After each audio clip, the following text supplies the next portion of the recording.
And LIA has been a second home for me, especially with so many events and interesting workshops and Tetra. I still remember that a couple of years ago. And yeah, it's good to see you, everyone in this screen again. Now, let me share my screen for today's session. Okay, so it's gloomy, but I think we will have some fun, as Bukita has mentioned today. So I wish to talk about student engagement in virtual learning environment and bring some key concepts onto our virtual table of discussion so that we can discuss that. And I'm going to invite you to give your views, to share your views and experience, and also perspectives based on your classroom experience, and we can have discussion and we can agree on some points, or maybe disagree on some points that that we might consider in our classroom teaching. For the material today, you can download the material that I present today from my website, ardian.id. Don't worry, no ads there, so I won't take any advantage from the website. So it's free. You can download the material from that space. The aim of today's plenary session is to encourage teachers to take into account various aspects of learning presented in a visual space, especially to maintain or even improve student engagement. We will then touch upon some key concepts, including learning environment and technology and teaching, the shift of technology from the corner of our teaching activities into moving into the center activities. And then we also talk about a virtual learning environment. What is that virtual learning environment?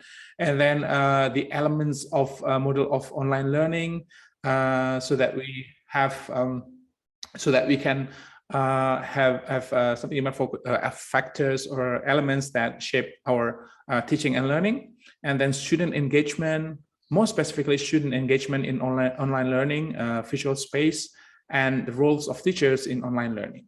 So this is the menu for today. Okay, so let's start with the first thing.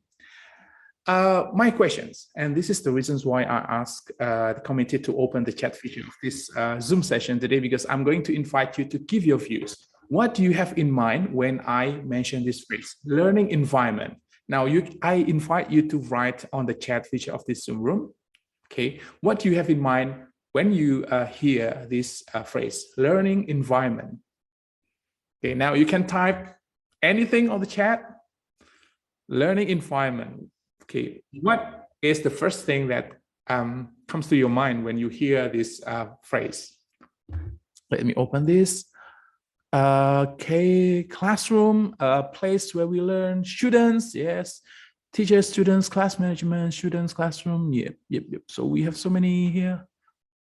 Students, conducive environments for learning, classroom. Yes, mostly it's about classroom, sharing knowledge. Yeah, laptop. All right. So maybe we should provide a laptop for teachers. Okay, laptop, fun. Yep, lesson plans, chaos. Yeah, Buhudia. Maybe. Sometimes I also have these, chaotic situations in my classroom. Knowledge. Yes, Busuchi. Thank you so much. Place to study. A new place to study. Nature. Oh, nature. Okay. So environment to learn. Yes. Teacher, student, classroom. The internet. Yes. All things related to the process of learning. Oh, wow. We have 42 messages here, but I'm going to quickly skip this. Internet connections, everything around us, support learning. Yes. Books, an environment in which learning takes place.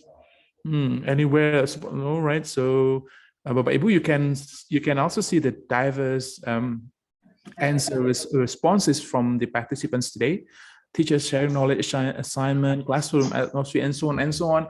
These responses reflect your views of this concept, learning environment. Okay, what you think? What do you think about learning environment?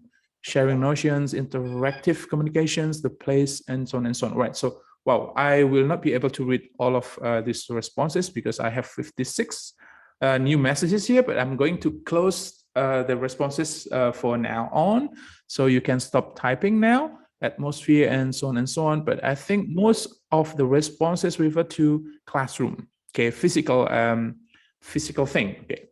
Teacher and students, nice rapport between students and teacher interaction, and so on and so on. So I'm going to close the chat now.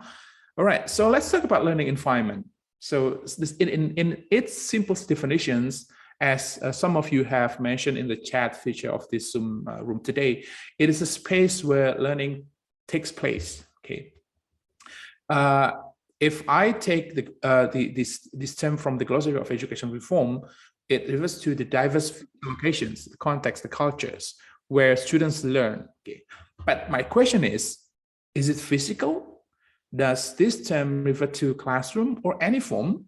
Okay, or is this an abstract concept which refers to a bigger thing? So a broader term which covers various of elements, various aspects that we can find in the classroom, or even this is not the classroom. Okay, the next question is whether whether learning environment is collective or personal, whether we should create the same environment for all students, or whether this learning environment is personal in the sense that students have their own and create their own learning space, learning environment from the resources, from the space that we provide to them. Okay, let's get to the next point. Now, I take these interesting definitions from EDUCAUSE 2021. And learning environment encompasses the learning resources and technology, means of teaching, modes of learning, and connections to societal and global context. So it's not only classroom, but also the resources, the technology, the means of teaching, the modes of learning, connections to societal and global context, the purposes of learning. The term also includes behaviors. So this is very interesting. Human behavioral and cultural dimensions, including the vital role of emotion in learning. So behavior, cognitions, and emotion. So I think that expands our understanding of what learning environment is. Let me visit this. Let me show you the next argument from Bates 2021. Learning environments are broader than just physical elements. Maybe you thought that learning environment refers to classrooms, refers to the students and teachers in the classroom. But learning environment is actually broader than physical elements, and this might include the characteristics of the learners. Maybe LIA branch or branches in Sumatra have different learners' characteristics, and that's why they have different learning environments.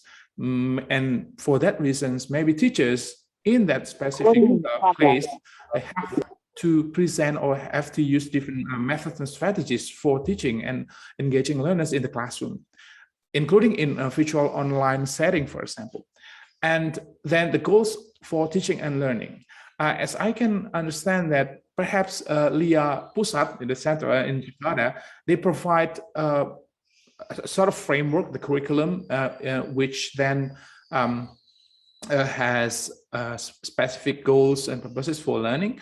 But I think if we bring the curriculum to specific places like in Sumatra and different places in Indonesia, teachers might need to adjust the curriculum to then to facilitate or to let's use the term engage learners in those specific places. Then the characteristics of learners, the goals for teaching and learning, the activities that will best support learning, including the assessment strategies that will best measure and drive learning. And but I think the last one is more important here, the culture that infuses the learning environment. So learning environment is a broad term. This is not a classroom.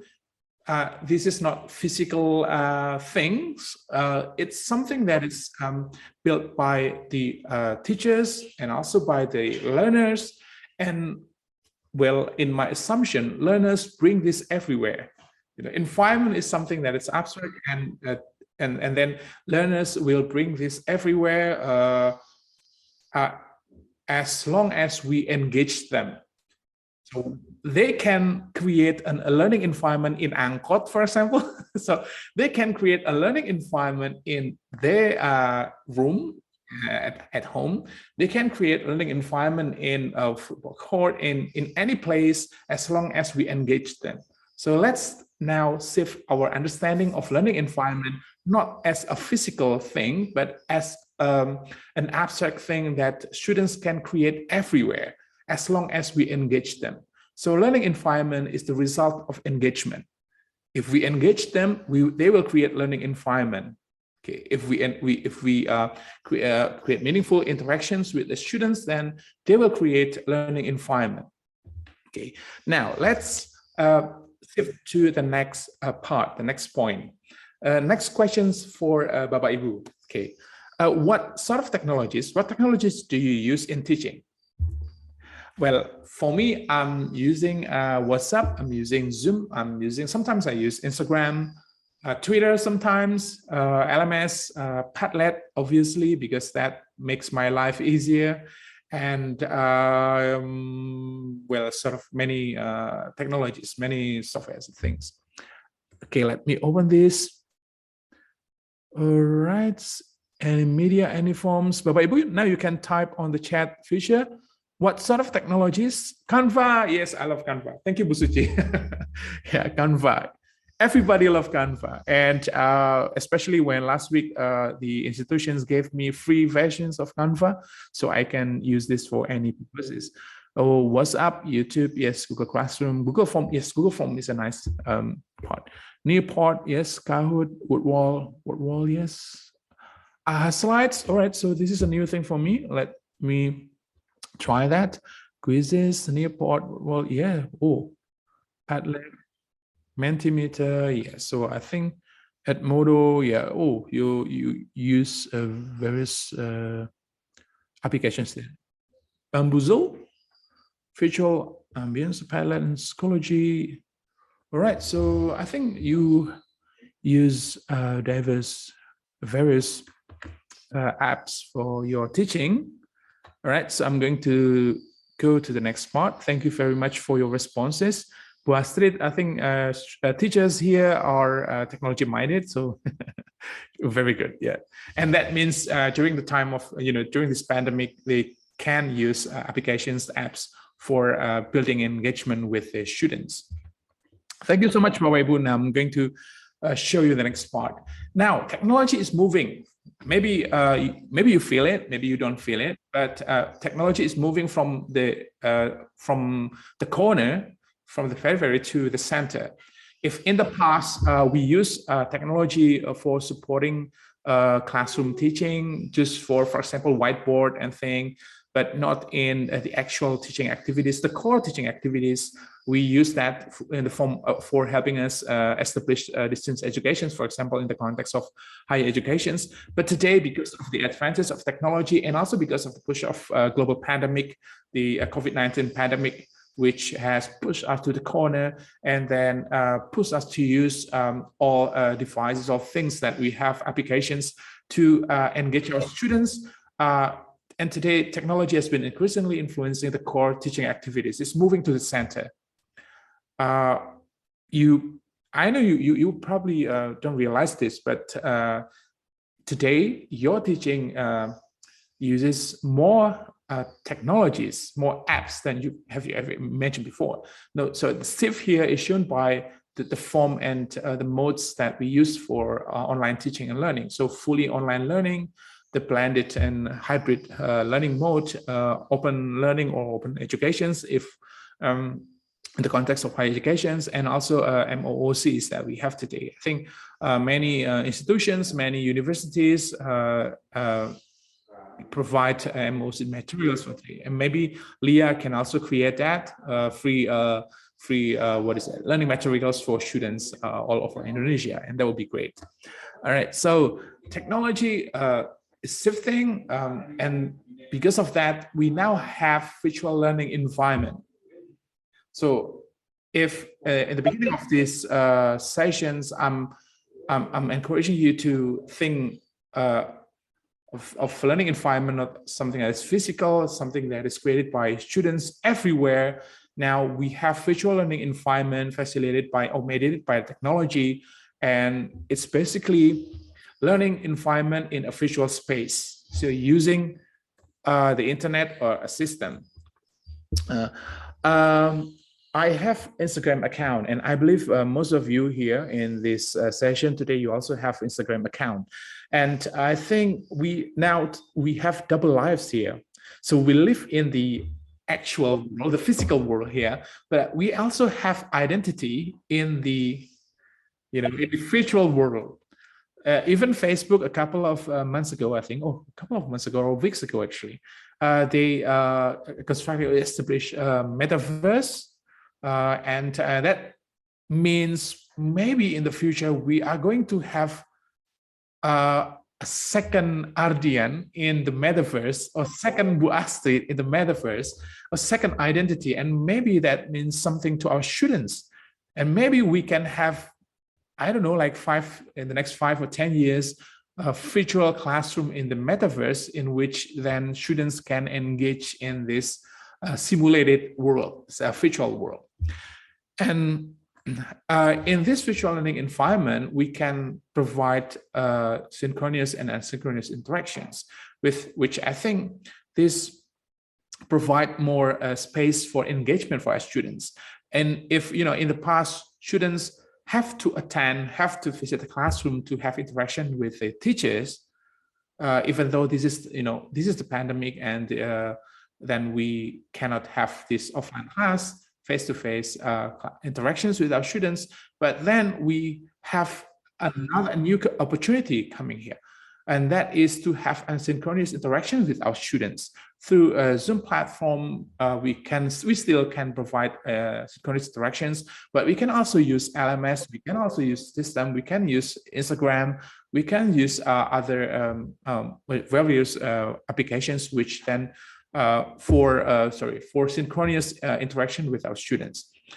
Now, virtual learning environment refers to web-based technologies and system, the internet, including the digital learning materials, teaching and learning method, and assessment and feedback, which we provide through this in this virtual learning environment. Now, my question is, but I think this should also be your questions, is student engagement in virtual learning environment similar to that in the traditional learning environment? What do you think, Bapak Ibu? Is this the same thing? I mean, we have interactions in the virtual space through Instagram, through Zoom, for example. Is student engagement similar to that in traditional learning environment, in terms of behavior, in terms of emotions, in terms of cognitions? Okay, now I'm going to invite you to share your view on this through the chat feature. No different poles apart. Okay, I don't think so. What about the emotions, Bapak Ibu? Do you feel the same emotions? When you are teaching in a classroom, and compared to the times or the moment when you are teaching through a virtual space, different, yes. Ethically the same. This is very interesting. So you expect the students to behave the same way ethically? No, okay. Almost totally different, of course, completely no. More selfish. All right. So this is interesting. So we are going to also talk about this selfish thing here, how to build interactions among the students. Now, different, more emotional during online learning. Okay, more emotional. Okay, completely different. I connect better to my students in face-to-face class. Yes, me too. I can, have more informal, casual talks with my students during the offline face-to-face.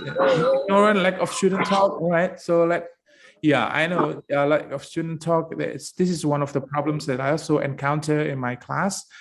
Okay, thank you very much for your responses, Bapak Ibu. So yep, you feel that it's different. It's just different behavior, different emotions, different cognition, and therefore maybe we need to make adjustment. maybe we cannot use the traditional approaches, traditional methods and techniques that we use in face-to-face classroom interactions. Instead, we have to learn new strategies using new, different approaches, methods and techniques, so that we can at least have the same, or well, close to the same actually, engagement with the students. So in terms of behavior, emotion, and cognitions. But now I'm going to shift this to the next topic, that is online learning. To understand student engagement in virtual learning environment, we need to understand online learning, the elements of online learning and what happened in online learning, the key things that we need to consider in our teaching, especially when we use online learning, so that we can maintain and improve engagement, student engagement.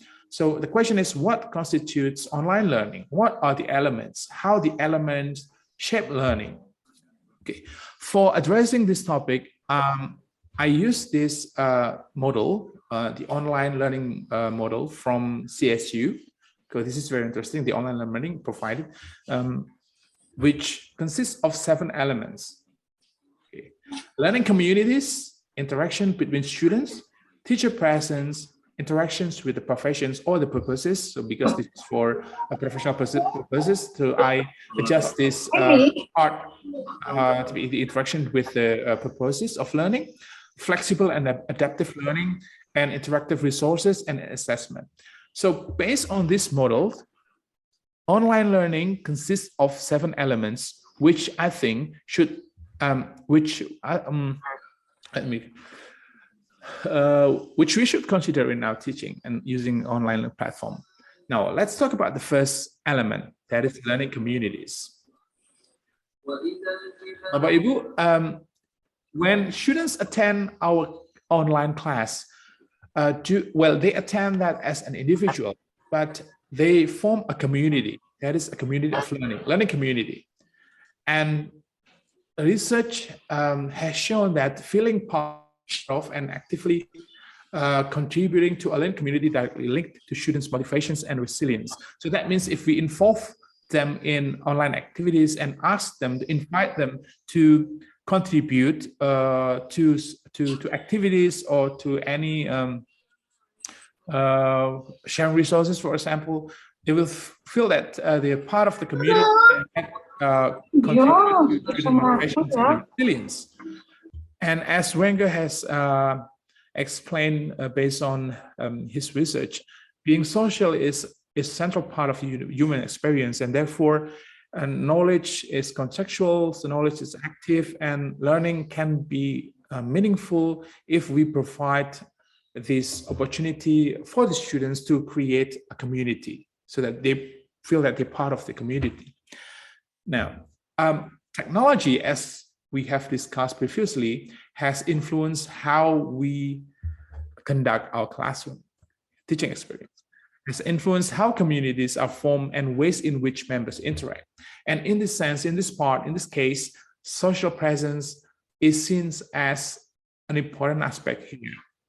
Sung and Meyer defines social presence as the degree to which a person is perceived as real in mediated communications. So the question is whether or not your students in your online classroom see you as real, Bapak Ibu. See you as, you are there, you are among them. So Sung and Meyer then identify 5 factors within the notions of social presence. That is social respect, if you pay attention to your students and pay respect to them. Social sharing, if you invite students to share something, or even if you share something to students. Open mind, that is if you provide opportunities to students so that they can share something, okay, so that they can share resources, their views, experiences, and many things that they have. Social identity in online platform, whether their presence in the classroom is noticed by the teacher, whether you call their names in the classroom. So this is very important, Bapak Ibu.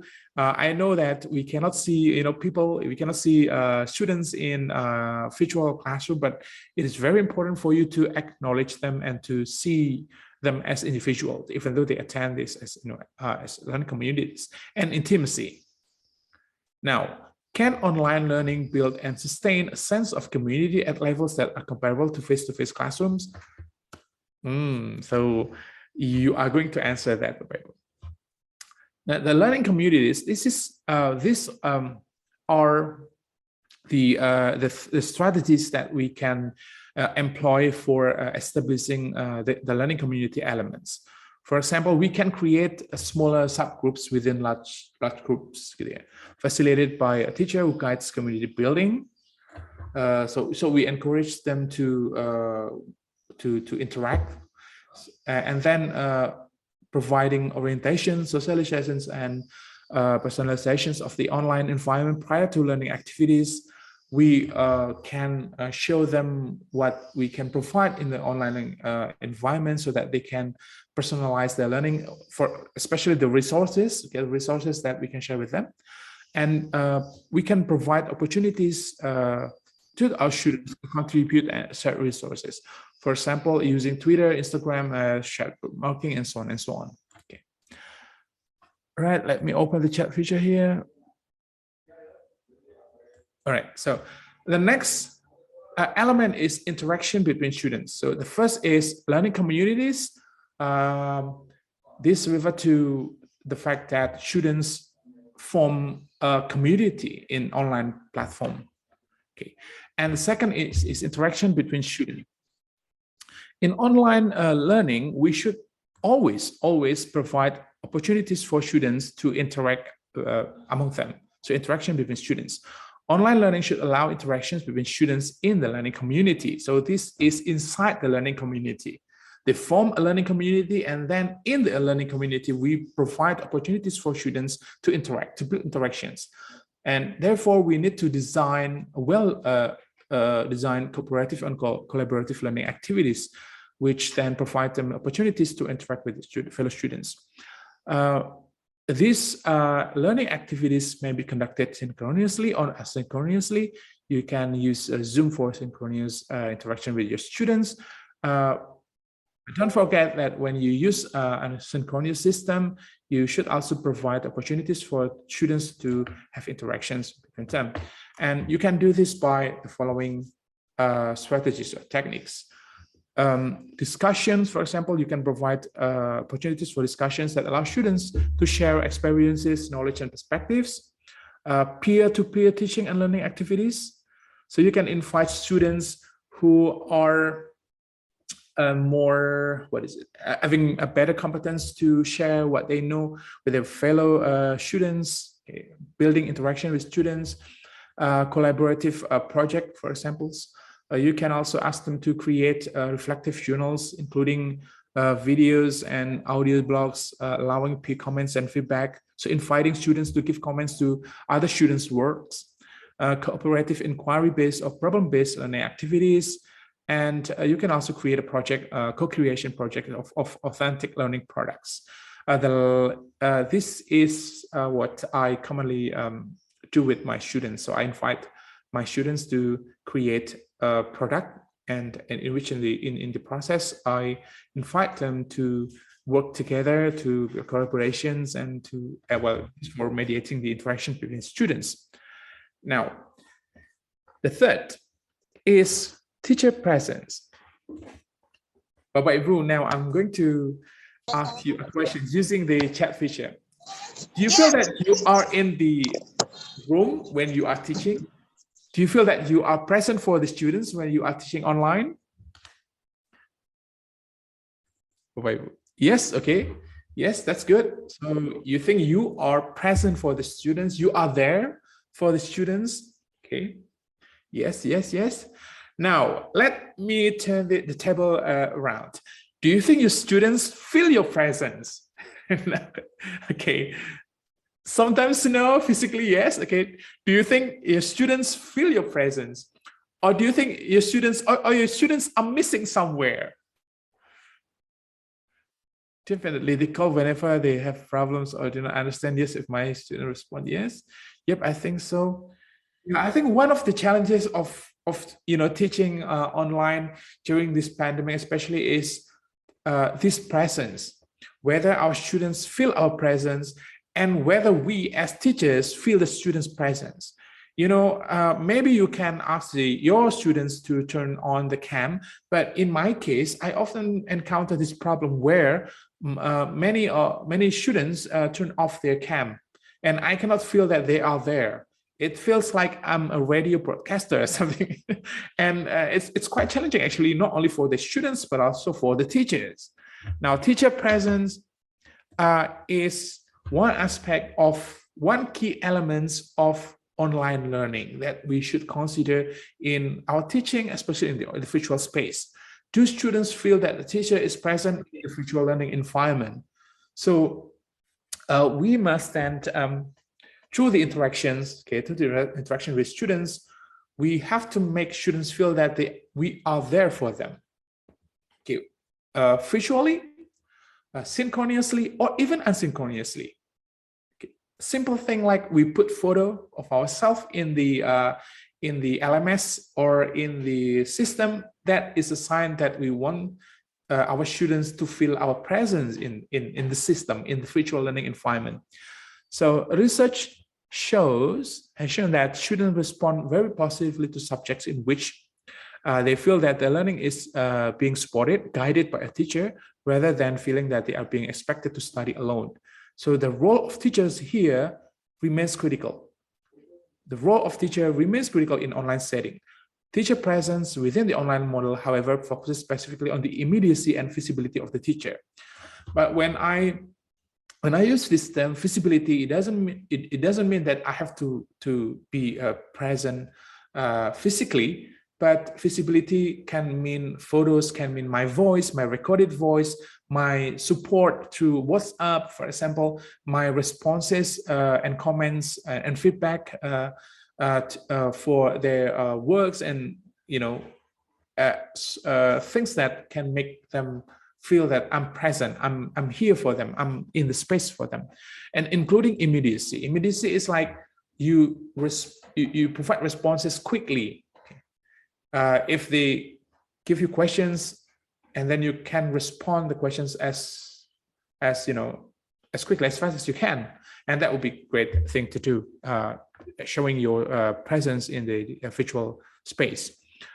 Okay, so interaction is critical to creating a sense of presence and a sense of community for online learners and to promote transformational learning. So from here, we can understand that if we connect the previous elements, so students create a community, and the community, they build interactions between students, and then in the community, they want to have this teacher presence, and part of teacher presence actually it's established based on interactions, not only between students but also between students and the teachers. Teacher presence, therefore, can also support the development of learning communities for the purpose of interactions between students. So the three elements are actually interrelated. Community, interactions between students and also teachers, of course, and the teacher presence, which mediates or which facilitates the establishment of interactions between students, and of course, at the bigger sense, the community of students. But the question is, does this mean synchronous presence? No. Okay, because we have various systems, various apps and technologies which can provide synchronous and asynchronous learnings, and therefore we can provide asynchronous presence, and that means simple support like this one. We can establish teacher presence by, for example, welcome videos, just like the videos that you presented earlier, audio recordings, photographs, and teacher photographs or voice snapshots throughout the online materials, for example. Sometimes I use WhatsApp chats, short notes, and send the notes to my students to give them feedback and also comments. Okay, and you can also provide thoughtful, manage communication tone to encourage student participations and agency. Of course, timely responses to student online questions and comments. if you open discussions in an online space, make sure that you visit the page and maintain the discussions with the students. And you can also provide new resources, including voice and video commentary during the session in response to ideas shared by the students. All right, so next, it's going to be a long day, Bapak Ibu, but I hope you enjoy this talk and discussion. So the fourth element is the interactions with the proposers. So the original version, the original model of this online model is the fourth element is the interaction with the professions. But because this is not for professional purposes, I adjust this to interaction with the purpose of learning. Okay, so strategies and methods which connect students with the learning purposes. So this refers to interaction with the process of learning. And therefore, our online learning in the online space, in the virtual space, should relate to students' background and students' learning purposes, because this will become a valuable context for engagement with the subject contents and the relevance of the subject learning outcomes. Okay, and this element can be established by the following strategies and techniques.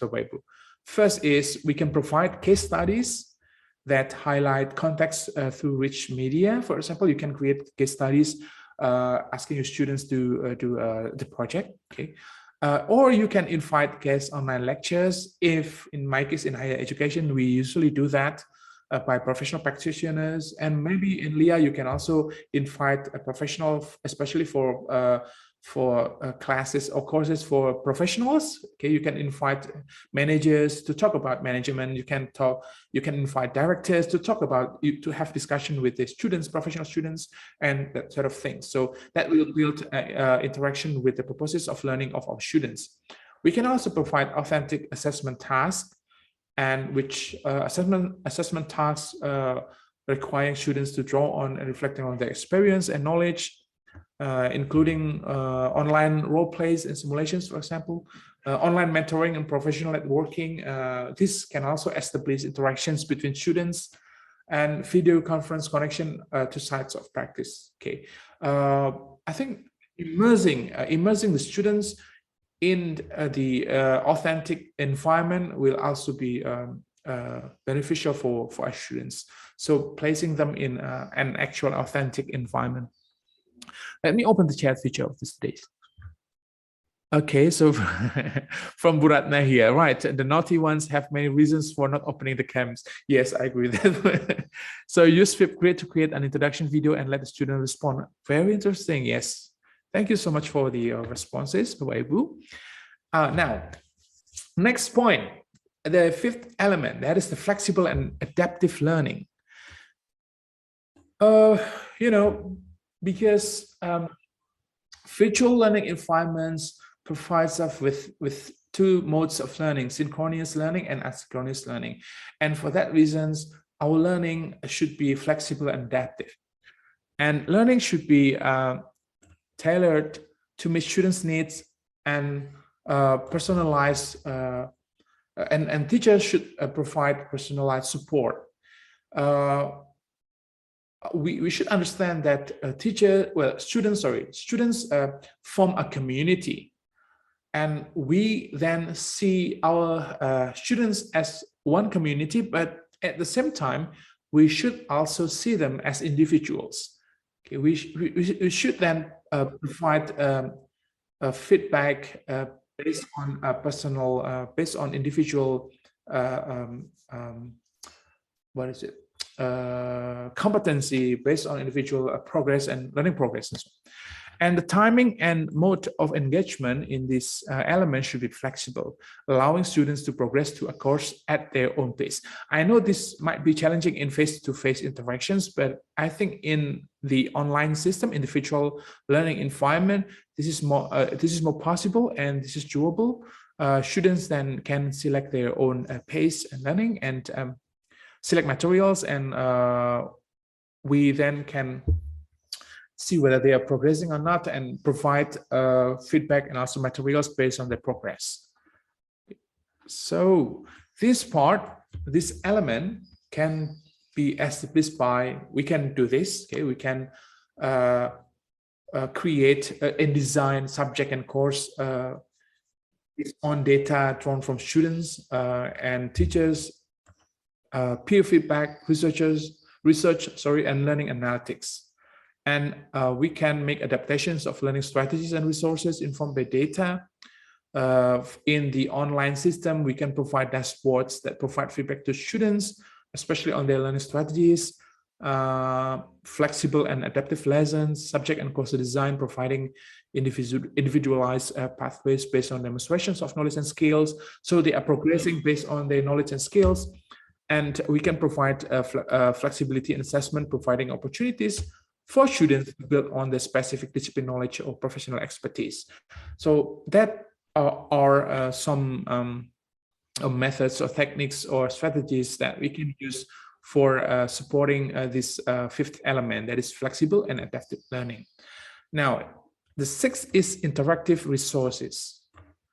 And I think this morning, LIA has demonstrated some examples of interactive resources.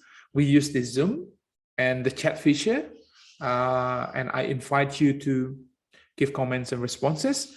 Earlier, Bu Astrid has presented videos of profile and some what was that? The first videos that you have shown us, Bu Astrid. So that sort of interactive resources are very useful and beneficial for students in the online context, in online learning. And interactive learning resources can provide a place for experiential engagement. By interactive, I mean, it's not one way. It's not only from teachers to students, but also these resources, using these resources, students can give responses, can give comments, and we don't have to design that. We can also use the available platforms that I think we can find that in online and in a system. For example, like Padlet and WhatsApp and many applications that we can use for mediating interactions with our students. So this element support enhanced learning content engagement. So engagement, we'll talk about this later on. Engagement is not only about student and teacher. So engagement, when we use the term engagement, this term does not refer only to engagement between students and teacher, but also between students and the content. The question is like, in this sense, the question, simple questions like whether our materials are engaging, even when the teacher is not there. You know, when you give something to your students and then your students can do something, your students can interact with the materials, with contents, even without the teacher there, then that's a high engagement. We can call that materials with high engagement. So that's one point to consider in an online environment. So interactive resources provide rich engagement with content and support students' learning through visualizations, explorations, and embedded feedback. I'm not sure about this, but let me ask questions later on after the sessions, whether or not your materials engage students, whether your materials have this element, learner, content, engagement. We don't have to be there, but we can create engagement. So interactive resources element can be established by video resources to contextualize online discussions. So we can provide videos and then ask them to have discussions, and rich media resources supporting problem-based or cooperative learning activities. We can also invite students to have critical reflections upon cases, illustrated through photos and audio or video, and conceptual simulations supporting exploratory learning strategies. And of course, immersive environments where students undertake simulated professional practice. By immersive, I mean we provide real context, contextual context. If, for example, you use English for daily activities in the market, and maybe you want to invite them to go to the market, to the news market, to have interactions there with their fellow students, or even if some sellers there can speak English, then you can ask them to have conversation or to have interaction with the sellers there, with the vendors. Okay, so the last is assessment. All right, this is the hardest part as per my experience. I'm not well sort of fancy. I'm not too, you know, well, I feel that it's the most challenging part of the most challenging elements of the 7 elements of online learning. Assessment. It's quite difficult to measure students' achievement. It's hard to see student progress in virtual learning environment. I can provide feedback. I can provide learning materials for them. I can ensure that the materials that I provide to my students are highly engaging. But to assess their progress, to assess what they achieve during a course of online class, for example, it's challenging. And technologies here present new possibilities for the ways students there undertake and submit assessment tasks. So in any forms, the ways in which feedback is provided and returned, and the kind of activities that can be assessed. So alignment between intended learning outcomes. So the outcomes, the purpose of learning activities, and assessment is an essential element of contemporary learning design, including online learning. Okay. The last bit here, the last part, I put this as a reflections of my experience. So authentic assessment directed to authenticity is quite helpful here. So I use many authentic materials for assessing my students' progress in my classroom course. And an assessment element can be established by first construction of rich media artifacts. Okay, so various types of artifacts of media, portfolios capturing student reflections and record and demonstrate capabilities, blogs and online journals for formative and summative assessment, for example. Sometimes I invite my students, I ask them to write something on their blog and create online journals. Self-marking quizzes, even though my fellow teachers sometimes say that that's your excuse, Ardian. You create self-marking quizzes and ask your students to do that. But that method is quite effective for students, and they will be very happy to do peer marking and peer correcting and giving feedback to their students' work, to their fellow students' work. Pages for micro-credentialing and competencies, and of course, computer-based exams, as we have today, is still a useful tool for this. So, Bapak Ibu, these are the 7 elements that we should consider in virtual learning environment. So now, every time you design learning in a virtual space, you have to consider these 7 elements: learning communities, the way students establish the community of learning, and interaction between the students, which you have to facilitate, which you have to build, teacher presence.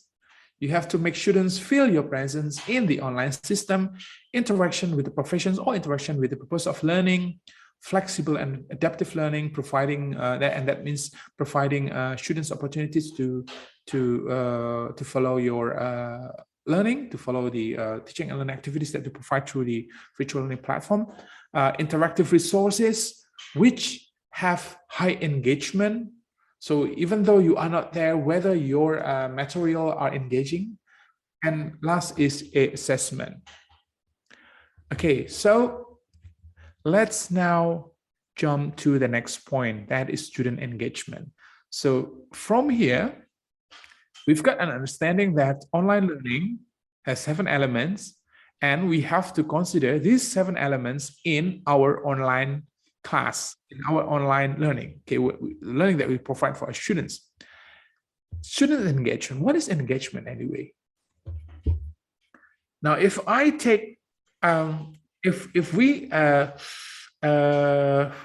our understanding from these 7 elements, Okay, then we will find that engagement, student engagement, is not only about students and teachers, but this is also student and teacher engagement, learner and learner engagement in a community interaction, right? So this is the second element. We have learner and teacher engagement. We have learner and learner engagement between learners in interaction in a community. Learner and content engagement, which then from this, I think we should consider how to make our materials engaging, even though we are not there. Okay, so by the time engaging, I think, and then yes, Ardian, sorry, you have 5 more minutes left. Oh, okay, so I'm going. Sorry, I'm going past. Yes, you have 5 more minutes left. Okay, so learner content engagement and then learner community engagement, Bapak Ibu. They form a community, whether as an individual, our students can interact with the community, can ask their friends to give feedback, for example, can ask everybody in the classroom, please give comments to my work. This is engagement between learner as an individual and the community as such. So this will build social competence in your online learning. And of course, learner and institution engagement between students and LIA as the umbrella institutions here. So please consider this engagement, these types of engagement. Now we are going to visit this. What is student engagement?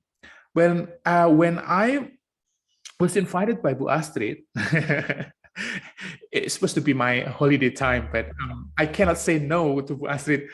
Okay, Bu Astrid asked me to attend this, and all right, Bu Astrid is a good friend of mine, and we have the same coffee thing. So I cannot say no, and I try to find more definitions, more understanding of what engagement is, especially student engagement.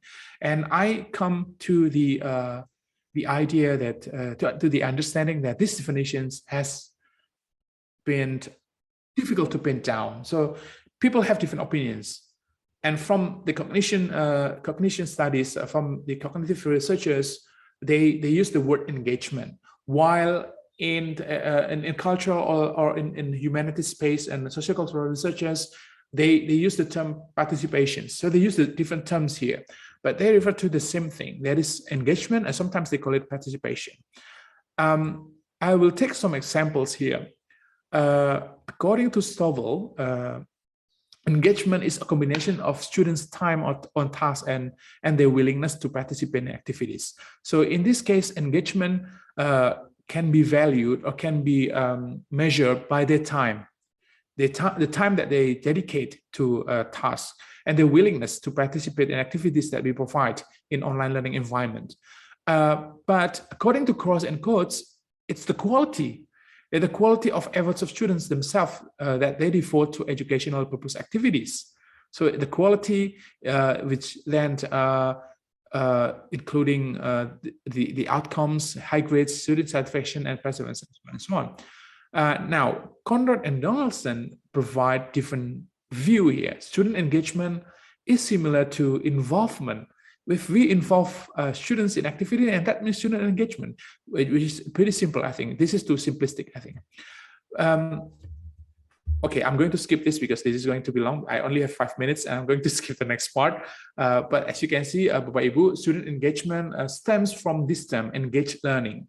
If you want to have student engagement, then the first point of departure, the first springboard that we can base our online classroom from is this concept, engaged learning. The idea that our learning should engage students here. And one of the helpful concepts that which I think you should use, which is more practical, is this one. Engagement is more simply than it's more than involvement or participations. It requires feelings and sense making, and this is the most practical framework which maybe you can apply in your design of online learning, so that in designing the activities, you can include or you can consider engagement in terms of these three fields, or in terms of these three dimensions. Behavior engagement, in which the students comply with behavioral norms, such as they attend the class, they are involved in activities, and you have attendance lists. That's behavioral. Okay, and the next is emotional engagement. Students experience affective reactions, such as they're interested, they feel enjoyment, they feel a sense of belonging. Okay, or in the next element, we engage them in terms of cognitive aspects. So they invest in their learning. They seek to go beyond the requirements and relish challenges. For example, you can give them a keyword, and then you give them freedom to explore more, to seek more information about that keyword, and that means cognitive engagement for students. Bapak Ibu, this is the most practical framework which you can use in the design of online learning, in the practice of online learning, especially during this time, during this pandemic, when we are pushed to use the online system for mediating or facilitating learning with our students. So please think and consider these three types of engagement in your online learning: behavior engagement, emotional engagement, and cognitive engagement. Last questions. So let me have this for 1 minute. Bu Gita, I think 1 minute is okay. 1 minute. Yes, right. Pak, 1 more minute. Yes. Okay. So the final questions for you, Bapak Ibu. Is it the same apple? How should we approach student engagement in virtual learning environment? Okay. Is it the same approach? Is it the same learning environment? Is it the same student engagement? And you have the answer. I don't have the answer. Bu Astrid does not have the answer.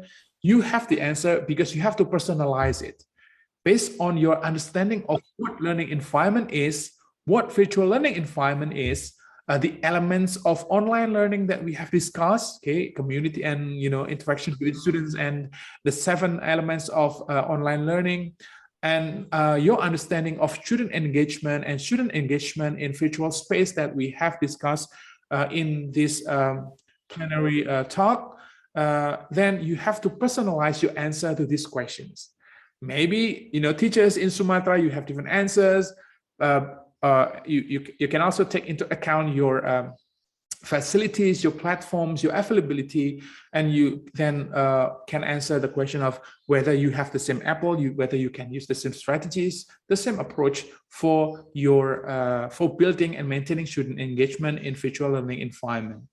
So that is the final questions. I'm not giving you the conclusions, but I'm giving you a homework to think about your learning, your online learning, and encourage you to personalize your learning, the learning that you provide in virtual learning environment, and to consider these key important aspects that we just touch upon in this plenary talk. Thank you so much for the opportunity, Bapak Ibu. So over to you, Ibu Gita. Thank you, Pak Ardian. I think we all are carried away by your impressive presentation. It's very enlightening and then motivating also for us. Some participants even asked for more time. But today we have a very limited time. Okay, so I have collected some questions from the chat box. The first one is from Miss Herna. Miss Herna, are you here? Yes. Yes, where are you from? I'm from Lampung. Oh, Miss Herna is from Lampung. Her question, Pak, how about students who turn their cam and also their mic off? Okay, why do you think they do that, and what should we do as teacher?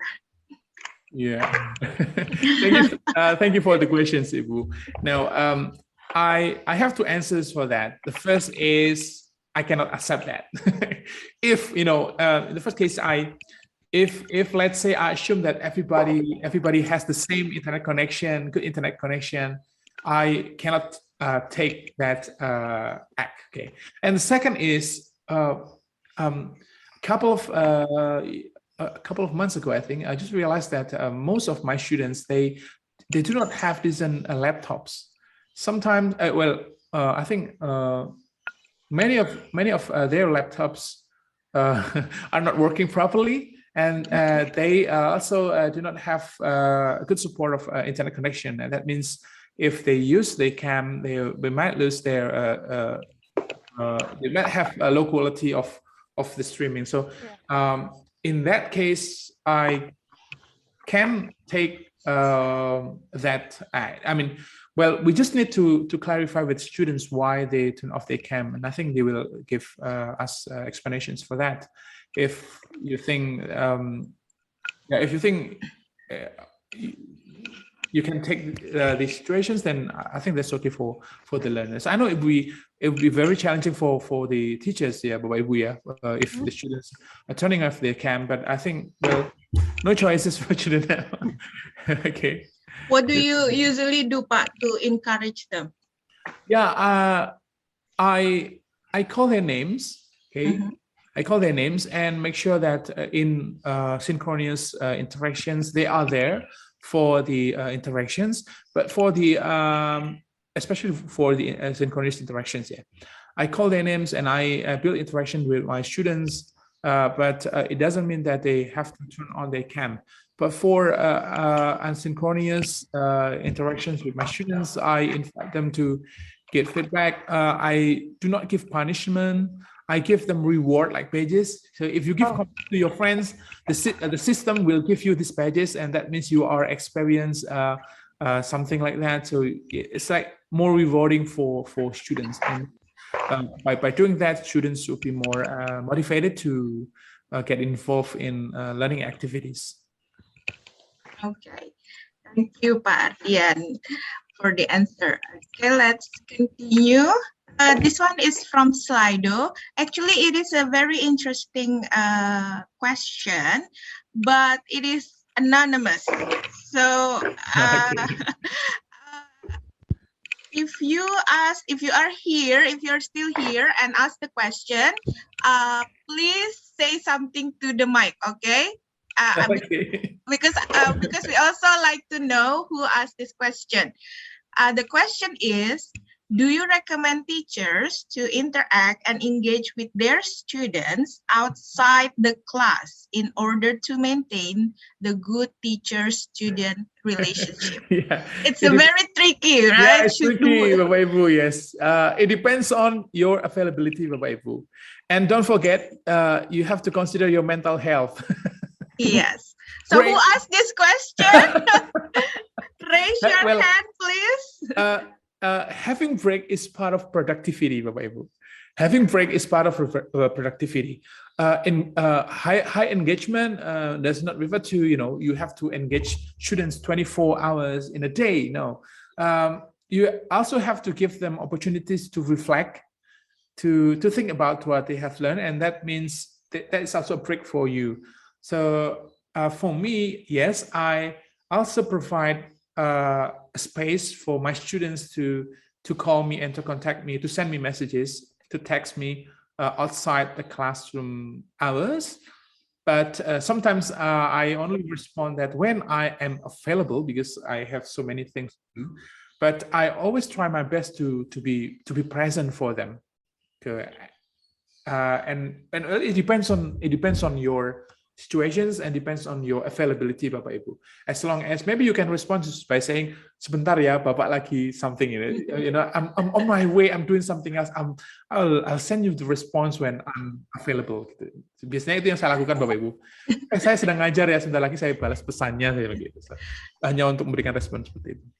So, Pak, this is just a follow-up question. So, if we have contact with our students outside the class, will it be possible that we will have better engagement with them in the classroom compared to those who do not do that? Okay. What do you think? Interesting. Yes.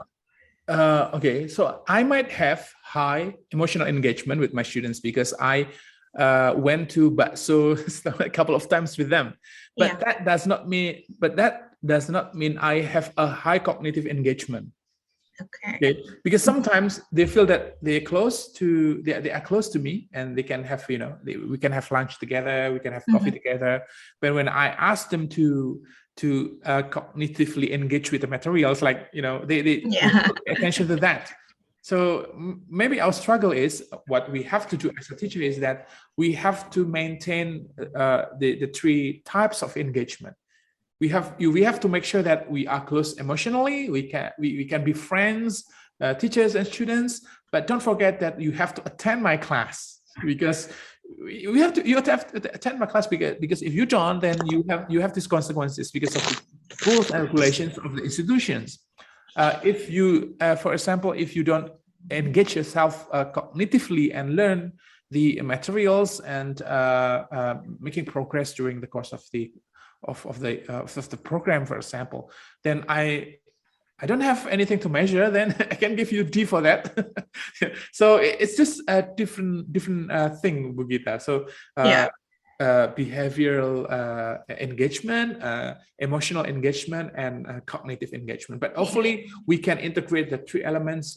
We can use the emotional engagement to support this behavioral engagement and cognitive engagement.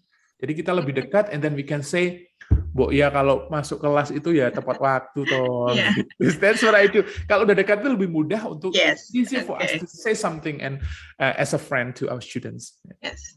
Okay, so maybe we need to have more research about it. It can be an idea to have a research later on, especially during this online learning. If we have more interaction with our students outside the classroom, will the students have better academic performance in the classroom? True. Yes, you can even create a simple survey, like asking students, for example, you can observe the attendance, which indicate their behavioral engagement.